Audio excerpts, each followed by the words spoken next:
Vibrações, de Jacó do Bandolim e seu conjunto Época de Ouro. Essas aqui são as escrituras sagradas do choro. O Jacó do Bandolim, ele é uma espécie de profeta aqui. Ele teve acesso aos deuses e ele está transmitindo para a gente essa tradição. É um milagre existir esse álbum. Com essa qualidade de gravação, com essas pessoas envolvidas, sobretudo considerando a escassez de registros do Jacó, que foi um gênio, e essa é uma palavra que não pode ser desgastada, né? Só que nesse caso foi sim.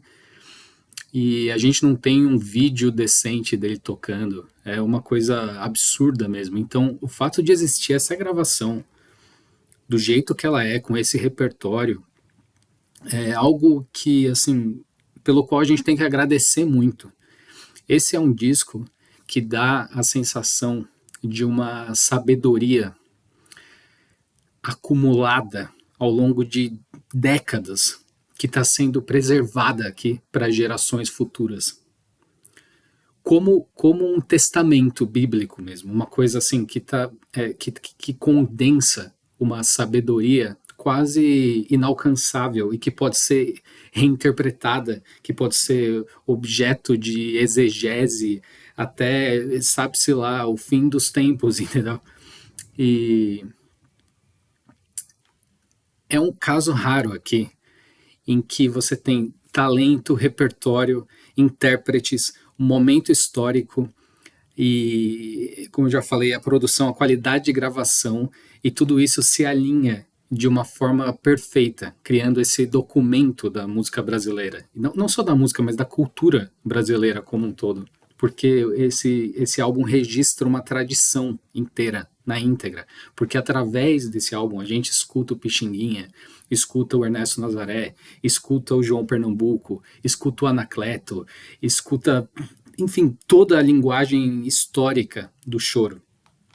E o álbum acaba funcionando quase como um testamento artístico dessa tradição. É como se o choro se tornasse consciente de si mesmo. Não porque isso representa o fim do choro, mas porque ele registra com muito cuidado uma forma de tocar, de pensar, de sentir essa música no seu grau mais alto de maturidade. E aí ele acaba, ele não soa como uma peça de museu, ele soa como a tradição viva. A gente tem aqui o virtuosismo dos músicos, o diálogo entre eles, muito humor, espontaneidade, um balanço. Então, é uma tradição que não é preservada como relíquia, é uma tradição praticada. E basta você colocar o álbum, aquelas 4 primeiras notas do Jacó em vibrações,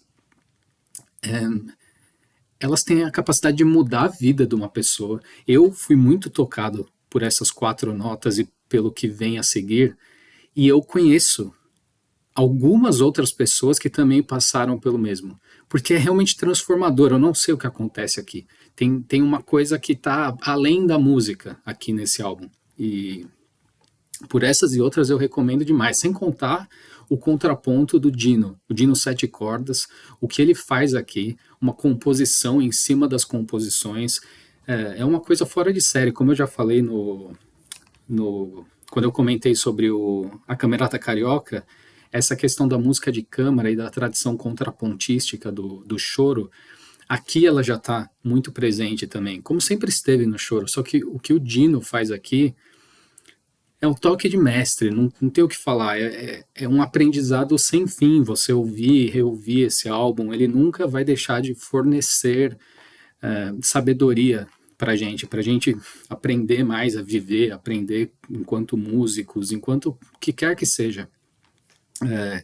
Então é isso, eu acho que ele merece essa posição porque é um daqueles momentos em que uma tradição inteira consegue registrar a si mesma no auge da maturidade. E acaba funcionando como uma fonte permanente, então, de memória, de transmissão e, sobretudo, de inspiração. É isso. Jacó do Bandolim e Época de Ouro, Vibrações, de 1967.